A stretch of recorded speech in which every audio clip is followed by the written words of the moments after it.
Vamos mostrar aqui, ó, o nosso telão de hoje.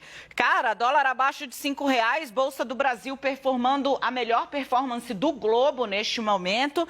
Tem uma onda de otimismo acontecendo. A gente vai detalhar para vocês aqui o bastidor, o que está por trás disso e contar também os próximos passos. O governo está fazendo uma ofensiva muito grande para vender Brasil lá fora. Eu vou trazer esse bastidor daqui a pouco junto com o Naka, porque aqui é o seguinte, eu apuro, eu falo, Nakagawa, o que é isso? Aí ele vai e traduz. Nakagawa, o que é aquilo? Ele vai e traduz. Então a gente vai fazer isso aqui a quatro mãos. Agora, Naka, explica pra gente o que é que está acontecendo. Por que o Brasil amanheceu assim hoje? Acho que a gente tem uma série de fatores. Eu ia fazer uma piada, você posso? Por favor. E se trendar? Você segura? A gente tira a tarja e aí trenda. Exato. Não, a minha pergunta é, o mercado fez o L? Talvez tenha feito o H. O H de Fernando Haddad. Gênio, Por quê? conta. Porque desde ontem, Dani, a gente está vivendo um momento na economia que tem indicações de ser um pouco diferente. Porque ontem, no dia em que o governo completou 100 dias, ficou muito claro o esforço do presidente Lula em criar ali uma redoma em torno de Fernando Haddad e da equipe econômica. Ele protegeu, tentou blindar o esforço que Fernando Haddad tem feito para tentar colocar a economia de volta aos trilhos. Isso ontem não gerou tanto impacto nos negócios, mas o pessoal voltou para casa e retornou hoje aos escritórios das instituições financeiras com a sensação mais clara de que, primeiro, o trabalho de Fernando Haddad está sendo protegido de fato pelo presidente Lula. E aí, hoje, às 9 horas da manhã, o IBGE divulgou um número e que acabou liberando essa onda de otimismo, serviu como catalisador dessa história toda. Eu estou falando do IPCA do mês de março, que veio melhor do que o esperado pelos economistas e está gerando a percepção de que o Banco Central pode começar a encontrar argumentos para cortar o juro. A gente separou uns números, Dani. Aqui, começando pelo... a gente tem a telinha antes do IPCA mesmo. Do IPCA. Você quer começar aqui, Dani? Meu bem, quem manda na gente é o telão, então, entendeu? Tá então... O telão quer saber do dólar. Então... Mudou de ideia. Então, exatamente. Nakagawa, o que o Nakagawa não pede que o telão não faz? Então, aqui a gente tem o IPCA. O IPCA é o principal índice de inflação. Hoje, às 9 horas da manhã, a gente conheceu este número aqui, ó, 0,71. O mercado financeiro estava esperando 0,80, então veio melhor do que o esperado. E se a gente olha os números recentes, a gente consegue perceber que está tendo uma acomodação. Mas aqui tem um sobe e desce, porque este é o dado mensal. O que importa, de fato, agora é este daqui, ó. 4,65 é o acumulado em 12 meses. Na próxima tela, você vai entender por que eu estou falando dessa história dos 12 meses. Na próxima tela, a gente tem a evolução da inflação ao longo dos 12 meses, desde 2021. E aí tem um fato super interessante. Esse 4,65 que a gente conheceu hoje é, pela primeira vez, desde o início de 2021, portanto, em mais de 2 anos, que a inflação em 12 meses volta para esse intervalo aqui, é um intervalo que é a meta de inflação. É a primeira vez, em mais de 2 anos, que a inflação em 12 meses volta a estar dentro de onde tem que estar, que é dentro da meta de inflação. E o Banco Central, quando sobe juro ou corta juro, ele olha exatamente para este número e onde ele está dentro desta margem. Que aqui é o alvo. Sabe aquele jogo de dardo assim? O Banco Central precisa acertar aqui. E a inflação está caminhando de fato, pela primeira vez em 2 anos, ela volta a estar dentro deste alvo. E aí na próxima tela a gente tem as razões para explicar o dólar abaixo de R$5 pela primeira vez desde fevereiro. Então a inflação menor que o esperado, este é o catalisador de hoje, é a notícia de última hora, mas também tem expectativa positiva, otimista, com relação ao texto que vai ser entregue até sexta-feira da nova regra fiscal para o controle das contas públicas. Juntando esses 2 itens, a gente tem esse terceiro, que é o início do espaço para discussão, para quem sabe, para o estudo do Banco Central começar a cortar o juro. O mercado financeiro trabalha com a hipótese de que os cortes devem começar no segundo semestre, provavelmente em junho. A partir daí, aí o Banco Central começa a cortar o juro. Aí acaba o ruído político do presidente Lula, por exemplo, que tem criticado tanto o Banco Central.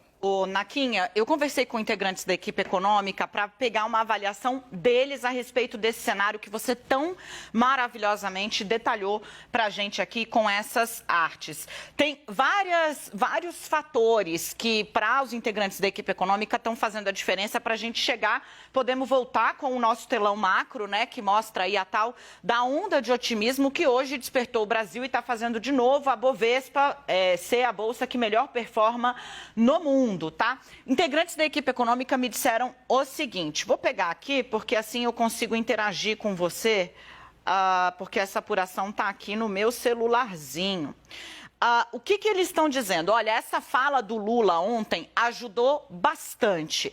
Por quê? Porque a temperatura estava muito alta dentro do PT, a temperatura estava muito alta de crítica a Haddad, o chamado fogo amigo, e Lula ontem demarca os espaços. O que Lula disse em uma tacada só? A gente detalhou isso na abertura do jornal ontem, né? Primeiro, que o Haddad é o cara da confiança dele para tocar a economia e que ele concorda com o que o Haddad está fazendo. Ou seja, o Haddad está avalizado. O mercado olhou e falou, olha, não vai ter bate-cabeça entre Planalto e Fazenda, a coisa vai correr, o governo vai trabalhar para conter. E tem um ganho para o time da equipe econômica do Fernando Haddad, que inclui não só a Fazenda, mas também planejamento e outros órgãos ali. Tem uma espécie de caminho que foi percorrido nesses 100 dias de governo, hoje 101, que ajudou a construir esse ambiente. Olha o que eles dizem. Olha só, você precisa pensar que 100 dias atrás, me disse a fonte, havia um ceticismo do mercado e hoje a chave claramente virou.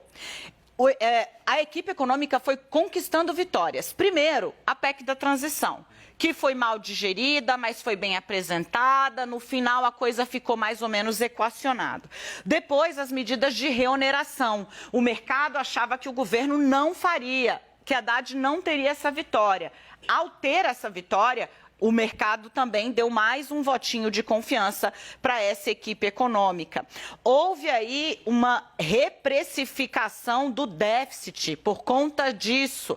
Nós baixamos a previsão de déficit de 2% para quase 1% em 100 dias. Mais de 100 bilhões de reais aí. Isso faz muita diferença. E mais, né? Existia também, essa fonte me disse, e isso foi mal explorado pela imprensa, a fonte analisou, que havia aquela pressão em cima do consignado dos aposentados. Lembra que a Previdência anunciou uma taxa considerada irreal até pelo próprio governo? Achei maravilhoso que a esquerda também no Twitter veio. Você está falando que é irreal? Irreal por quê? O consignado, não sei o quê.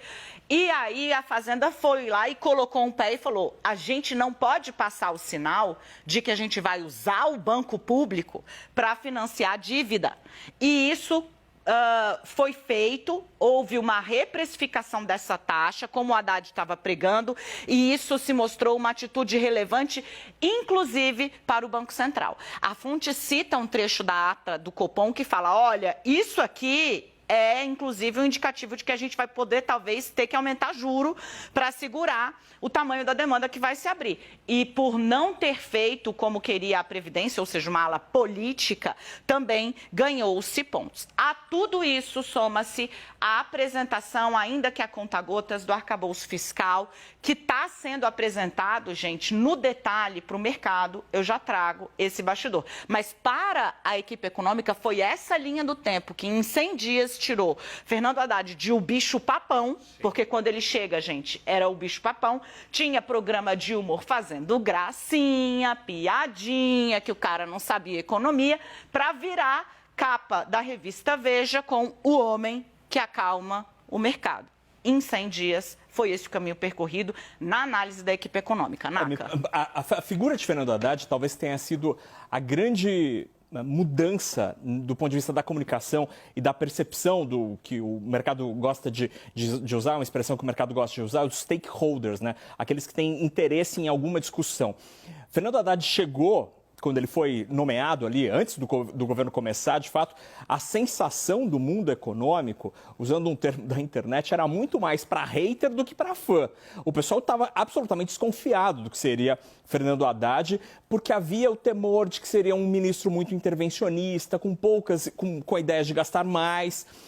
E ao longo destes 100 dias, um pouco mais, porque ele começou esse esforço até antes mesmo do governo começar, ele foi conquistando gradativamente a confiança ou respeito do mundo econômico.